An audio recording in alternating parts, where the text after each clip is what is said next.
시작하겠습니다. 다 같이 신앙 고백 드리겠습니다. 전능하사 천지를 만드신 하나님 아버지를 내가 믿사오며 그 외아들 우리 주 예수 그리스도를 믿사오니 이는 성령으로 잉태하사 동정녀 마리아에게 나시고 본디오 빌라도에게 고난을 받으사 십자가에 못 박혀 죽으시고 장사한 지 사흘 만에 죽은 자 가운데서 다시 살아나시며 하늘에 오르사 전능하신 하나님 우편에 앉아 계시다가 저리로서 산 자와 죽은 자를 심판하러 오시리라. 성령을 믿사오며 거룩한 공예와 성도가 서로 교통하는 것과 죄를 사하여 주시는 것과 몸이 다시 사는 것과 영원히 사는 것을 믿사옵나이다. 아멘. 찬송가 339장 함께 찬양하겠습니다.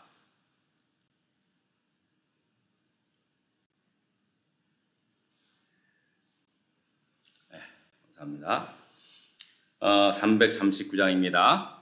내 주님 지신 십자가, 내 주님 지신 십자가, 우리는 앉을까? 네게나 있는 십자가 내게도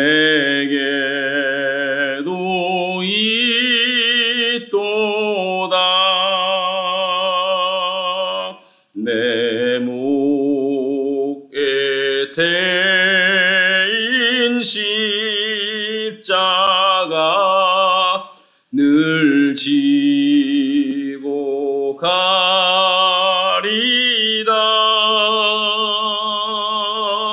금연류관을 쓰려고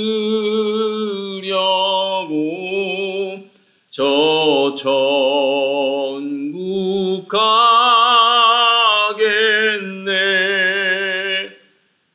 저수정 같은 길에서 멸류관 벗어서 주 예수 앞에 바치며 늘 찬송하겠네.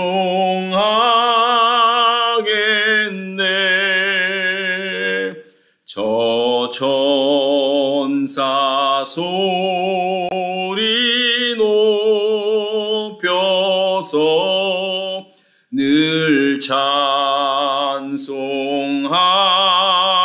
때에 저 좋은 노래곡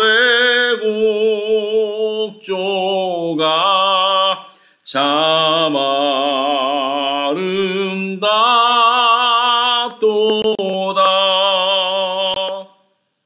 금연류관도 귀하고 부활도 귀하다. 저 천사 내려 보내사 날 영접하소서.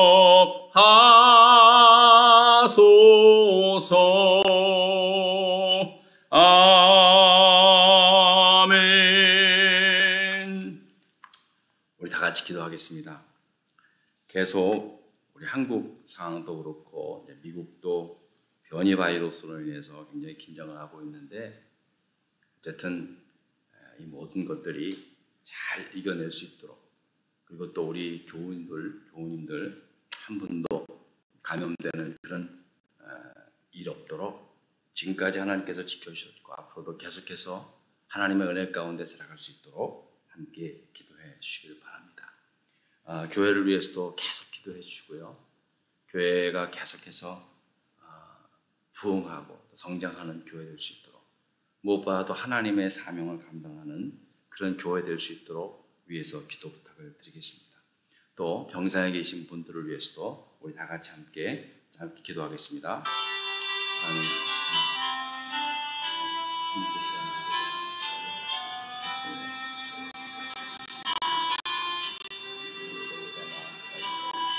간절하게 주여 이 어렵고 힘든 현장에서 가상할 수 있다. 아버지 하나님 우리가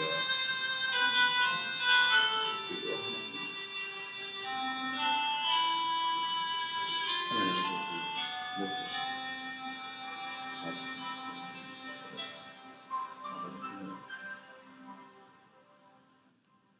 제대로 아버지 끝까지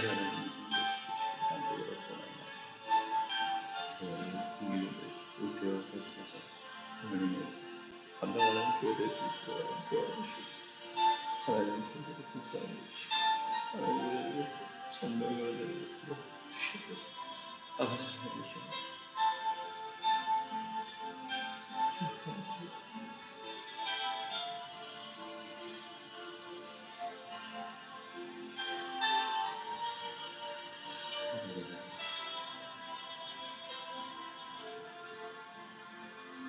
하나님 아버지 감사합니다.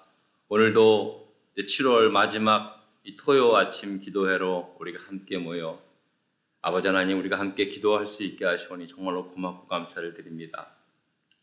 긴 팬데믹 그러한 이 사태를 지내면서 하나님 무엇보다도 우리 자신들을 돌아보게 하심을 감사합니다. 아버지 하나님 이렇게 어렵고 힘든 시간들을 통해서 더욱더 겸손히 우리의 마음을 하나님 앞에 내려놓게 하여 주시고 아버지 하나님 지난 날들의 저희들의 허물과 죄악들을 돌아보며 하나님 앞에 다시 한번 회개함으로 나아갈 수 있는 우리 모두가 되게 하여 주시옵소서. 지금까지 아버지 하나님 이 팬데믹 사태에서도 우리 교우들길 하나님 건강으로 정말로 지켜주시고 보호하여 주심을 정말 감사합니다. 끝까지 하나님의 은혜의 장중 안에 우리가 살아갈 수 있게 하시고 늘 건강한 모습으로 어디에 있든지 간에 우리 교우님들 모두 다 잘 지내실 수 있도록 하나님 특별히 은혜 베풀어 주시옵소서. 하나님 저희 교회가 계속해서 하나님께서 맡겨주신 주의 사명 감당할 수 있는 교회 될 수 있도록 은혜 베풀어 주시고 계속해서 부흥하며 성장하는 교회 되게 하여 주시옵소서. 병상에 계신 분 한 분 한 분 주님이 친히 안수하셔서 모든 질병으로부터 깨끗이 회복되는 역사가 있게 하여 주기를 감사드리오며 예수 그리스도 이름으로 기도드렸습니다. 아멘. 오늘 계속해서 갈라디아서 3장의 말씀입니다. 신약성경 305면에 있습니다. 갈라디아서 3장 15절서부터 마지막 절까지 29절까지인데요. 조금 길어도 같이 한 목소리로 읽도록 하겠습니다. 우리 다 같이 읽겠습니다. 형제들아 내가 사람의 예대로 말하노니 사람의 언약이라도 정한 후에는 아무도 폐하거나 더하거나 하지 못하느니라. 이 약속들은 아브라함과 그 자손에게 말씀하신 것인데 여럿을 가리켜 그 자손들이라 하지 않고 오직 한 사람을 가리켜 내 자손이라 하셨으니 곧 그리스도라. 내가 이것을 말하노니 하나님께서 미리 정하신 언약을 430년 후에 생긴 율법이 폐기하지 못하고 그 약속을 헛되게 하지 못하리라. 만일 그 유업이 율법에서 난 것이면 약속에서 난 것이 아니니라. 그러나 하나님이 약속으로 말미암아 아브라함에게 주신 것이라. 그런즉 율법이 무엇이냐? 범법함으로 더하여 진 것이라. 천사들을 통하여 한 중보자의 손으로 베푸신 것인데 약속하신 자손이 오기까지 있을 것이라. 그 중보자는 한 편만 위한 자가 아니나 하나님은 한 분이시니라. 그러면 율법이 하나님의 약속들과 반대되는 것이냐? 결코 그럴 수 없느니라. 만일 능히 살게 하는 율법을 주셨더라면 의가 반드시 율법으로 말미암았으리라. 그러나 성경이 모든 것을 죄 아래 가두었으니 이는 예수 그리스도를 믿음으로 말미암는 약속을 믿는 자들에게 주려 함이라. 믿음이 오기 전에는 율법 아래에 매인 바 되고 계시될 믿음의 때까지 갇혔느니라. 이같이 율법이 우리를 그리스도께로 인도하는 초등교사가 되어 우리로 하여금 믿음으로 말미암아 의롭다 함을 얻게 하려 함이라. 믿음이 온 후로는 우리가 초등교사 아래에 있지 아니하도다. 너희가 다 믿음으로 말미암아 그리스도 예수 안에서 하나님의 아들이 되었으니 누구든지 그리스도와 합하기 위하여 세례를 받은 자는 그리스도로 옷 입었느니라. 너희는 유대인이나 헬라인이나 종이나 자유인이나 남자나 여자나 다 그리스도 예수 안에서 하나이니라. 너희가 그리스도의 것이면 곧 아브라함의 자손이요 약속대로 유업을 이을 자니라. 아멘. 오늘 아침에는 자꾸 이 유튜브 방송이 에러가 뜬다고 노랗게 나와가지고 제가 좀 굉장히 긴장을 하고 또 이렇게 당황을 했습니다. 그래도 잘 이렇게 나가고 있다니까 너무 감사하네요. 오늘 아침에 또 7월 마지막 날인데 이거 어떡하나 걱정이 됐는데, 오늘 말씀은요, 이제 사실 갈라디아서에서 가장 핵심적으로 이제 모든 것을 율법과 이제 복음, 율법과 하나님의 약속을 아주 세밀하게 말씀해 주시는 그런 말씀이라고 봅니다. 이제 사실은 좀 오늘 말씀은요, 성경 공부식으로 이렇게 서로 이야기하면서 하는 게 참 좋았을 텐데 하나 아쉬움이 좀 있습니다. 크게 이제 크게만 말씀을 드리겠습니다. 우리가 하나님이 이제 하나님이 믿음으로 의롭다함을 여김을 받잖아요. 하나님께서 이제 창세기 15장에 보면은 하나님께서 아브라함을 부르시고 아브라함이 이를 믿음에 하나님이 이를 의롭게 여겼다라고 말씀을 하셨잖아요.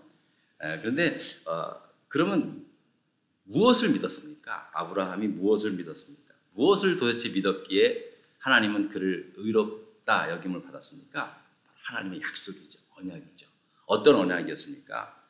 아브라함을 통해서, 아브라함의 자손을 통해서 하늘의 별처럼 수많은 바다의 모래알처럼 그렇게 믿음의 자손들을 주겠다라고 하는 그 약속, 하나님의 약속.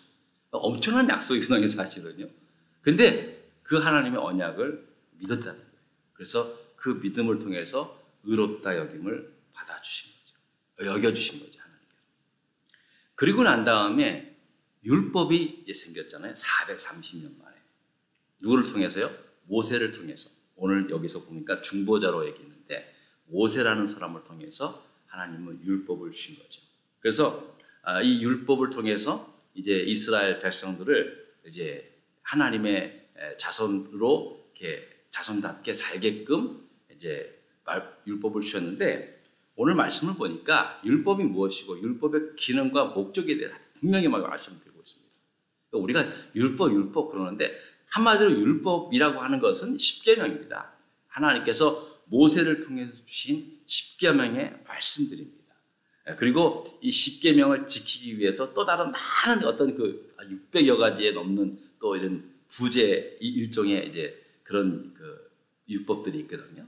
다 포함해서 말하는데, 율법은 한마디로 모세를 통해서 모세의 두 손에 주어진 그 돌판에 새겨진 하나님의 말씀, 그게 율법이라는 겁니다. 근데 율법은 이미 하나님께서 아브라함을 의롭다 여김을 받아주셨던 그 사건이 있은 뒤에 430년 뒤에 율법을 주신 겁니다.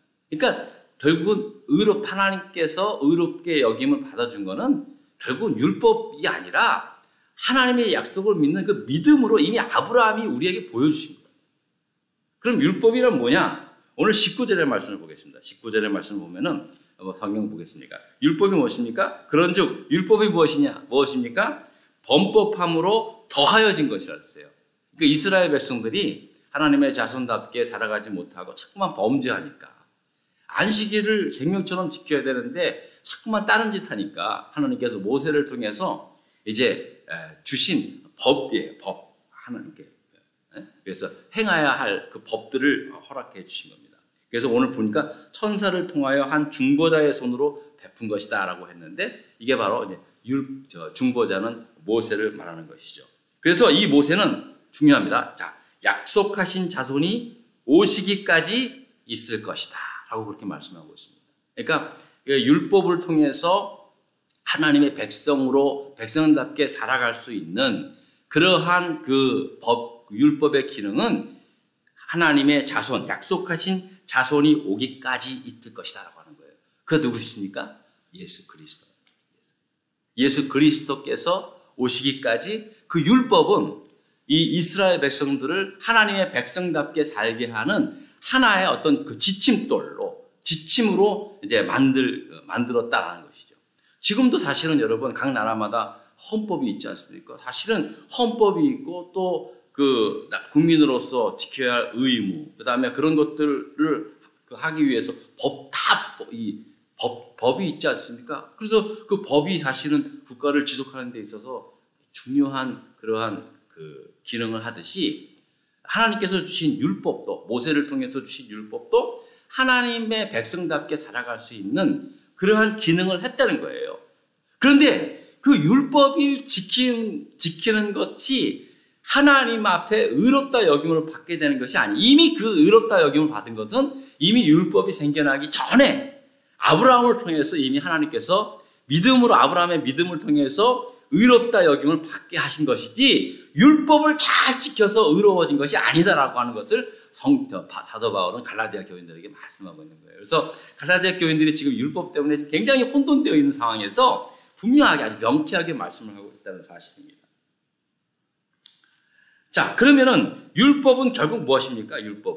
율법의 기능이 뭡니까? 우리 다 같이 그 24절 한번 보겠습니다. 자, 율법. 24절. 자, 시작. 이같이 율법이 우리를 그리스도께 인도하는 초등교사라 그랬어요. 예전에 성경은 몽학 선생이라는가 그랬겠는데, 초등교사가 되어 우리를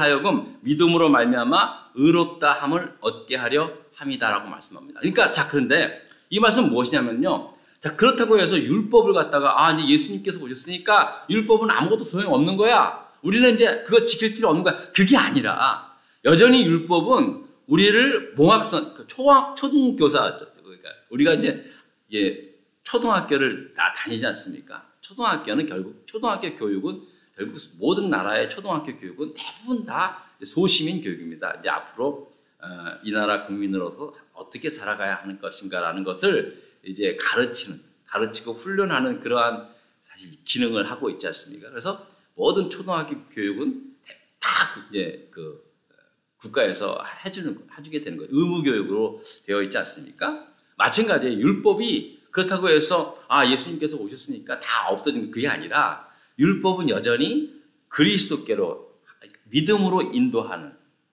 믿음으로 말미암아 의롭다함을 여길 수 있는 그러한 길을 인도하는 초등학교 교사의 역할을 하고 있다는 사실입니다.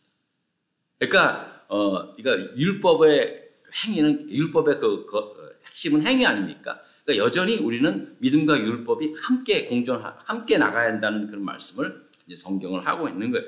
그러니까 여러분 율법이라는 것이 이제 우리가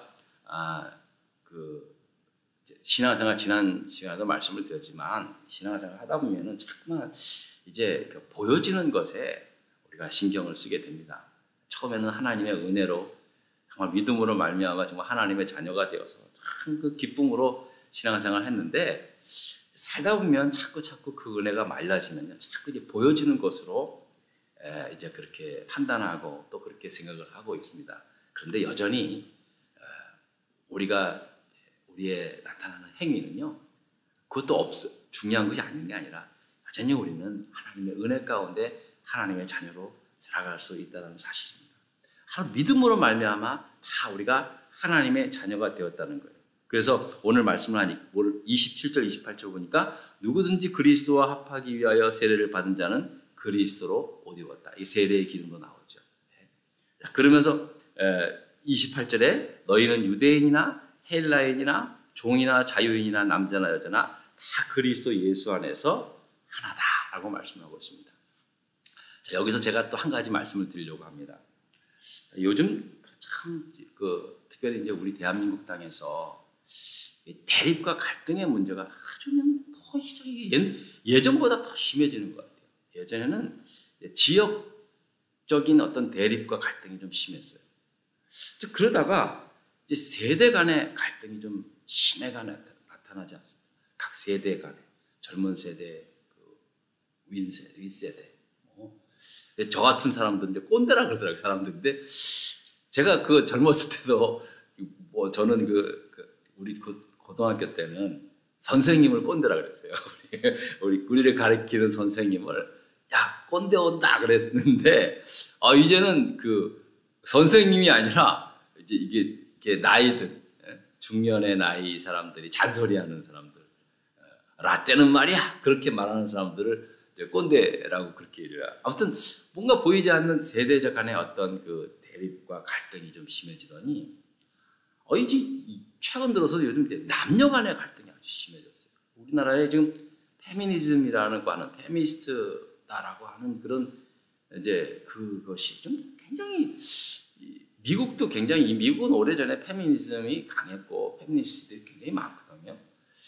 저도 딸 둘만 있어가지고 아무래도 팔은 안으로 굽는다고 이제 뭐 이렇게 여성에 대한 생각은 굉장히 제가 열려져 있는 상황인데 한국에서 일어나고 있는 이런 페미니즘 논쟁은 조금 좀 다른 방향으로 가는 것 같기도 해요.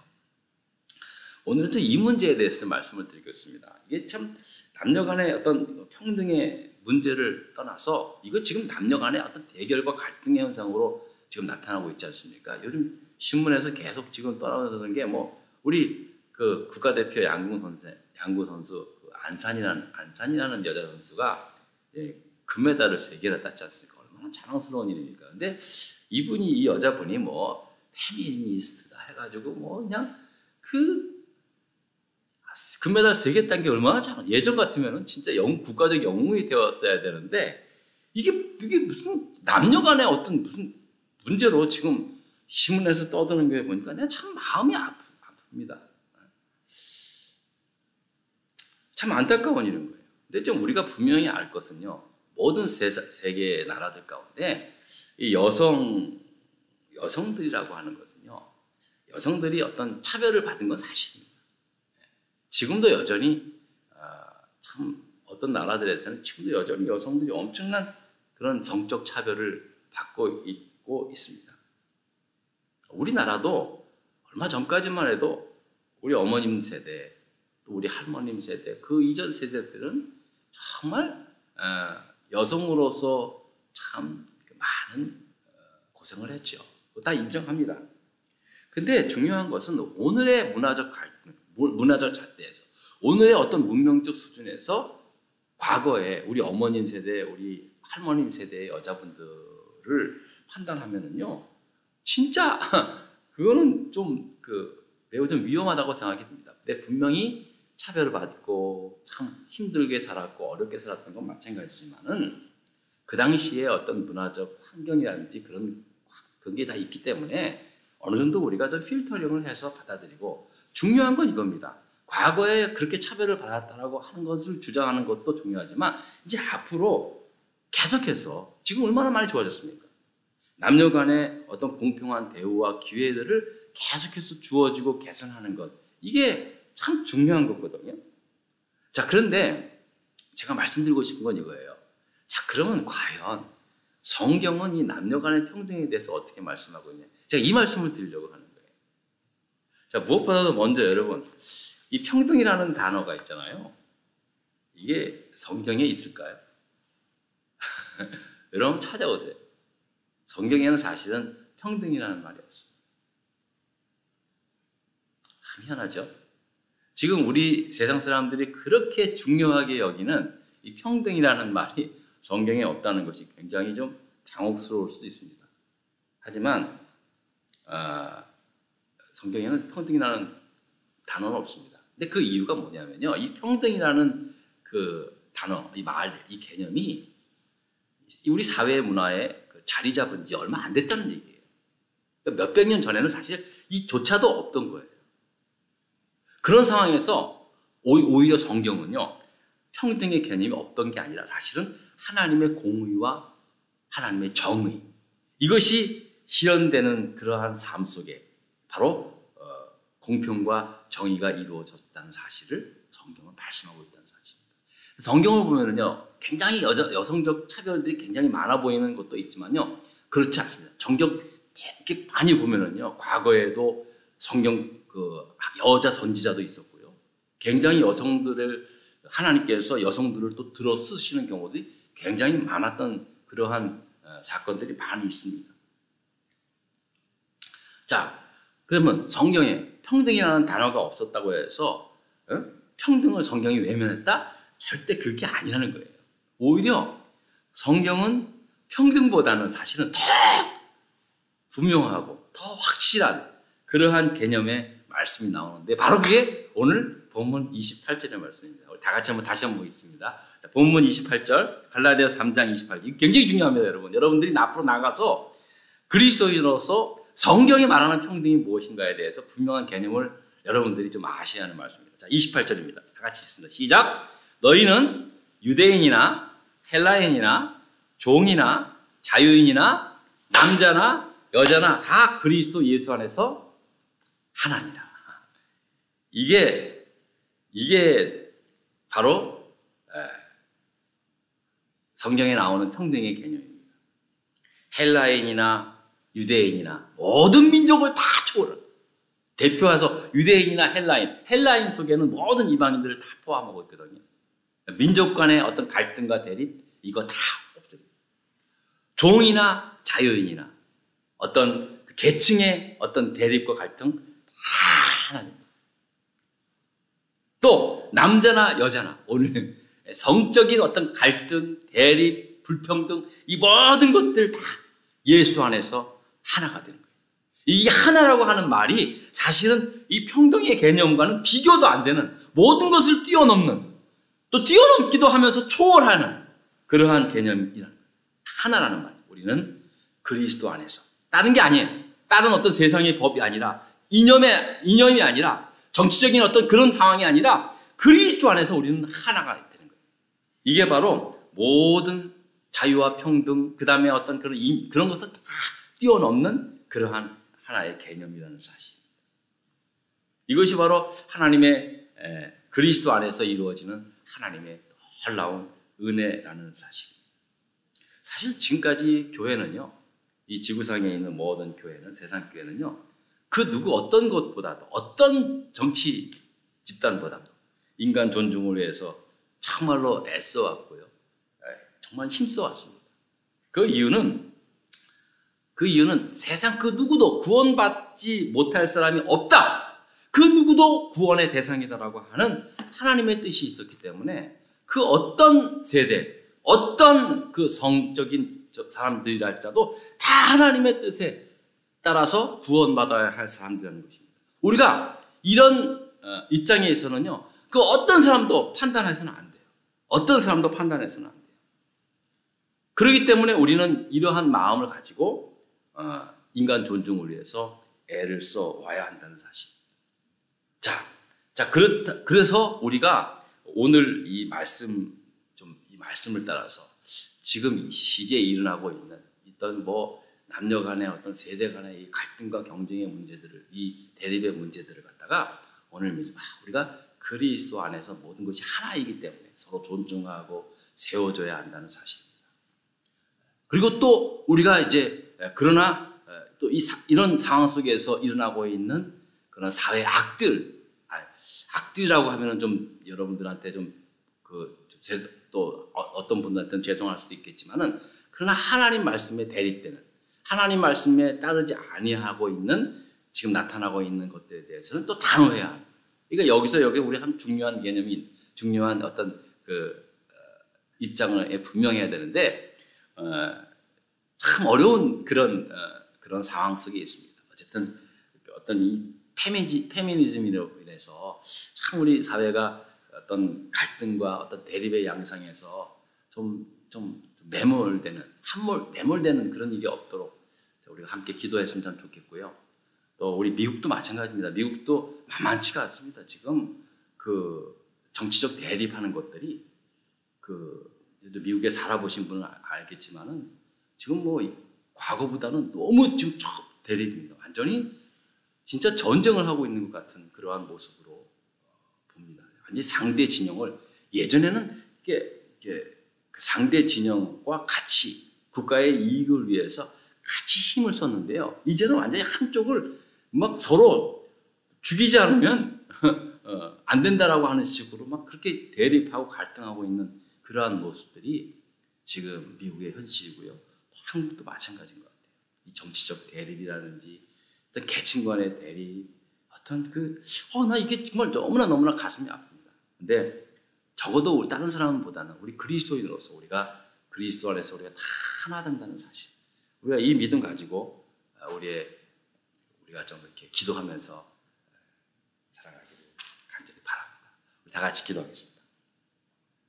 하나님 감사합니다. 오늘 또 말씀을 통해서 율법과 하나님의 언약에 대해서 또 깨닫게 되었고, 또 무엇보다도 지금 현재 일어나고 있는 이 사회적 갈등, 이 대립의 문제 속에서 정말 놀라운 하나님의 말씀, 모든 것을 뛰어넘는 그러한 하나님의 말씀을 또 발견했습니다. 하나님 정말 그리스도 안에서 우리가 하나이기 때문에 서로 존중하고 세워주고 또 아껴주고 그런 사랑이 넘치는 그러한 공동체, 그러한 믿음의 그러한 삶을 우리가 살아가기에 부족함 없게 하여 주시고, 또 이런 믿음을 가지고 이 세상을 밝히는 우리 모두가 되게 하여 주시옵소서. 하나님, 주님께서 구별하신 안식일, 주일이 이제 내일 우리가 맞이하고 있습니다. 하나님, 복된 주일 될 수 있도록 은혜 베풀어 주시고, 주일 예배를 통해서 더욱더 하나님의 은혜의 그런 보좌 앞에 은혜의 자리를 사모하며 나아갈 수 있는 우리 모두가 되게 해 주시옵소서. 예수님 이름으로 기도드렸습니다. 하늘에 계신 우리 아버지여, 이름이 거룩히 여김을 받으시오며 나라에 임하옵시며 뜻이 하늘에서 이룬 것 같이 땅에서도 이루어지이다. 오늘날 우리에게 일용할 양식을 주시옵고, 우리가 우리에게 죄진 자를 사하준 것 같이 우리 죄를 사하여 주시옵고, 우리를 시험에 들게 하지 마시오며 다만 악에서 구하옵소서. 나라와 권세와 영광이 아버지께 영원히 있사옵나이다. 아멘.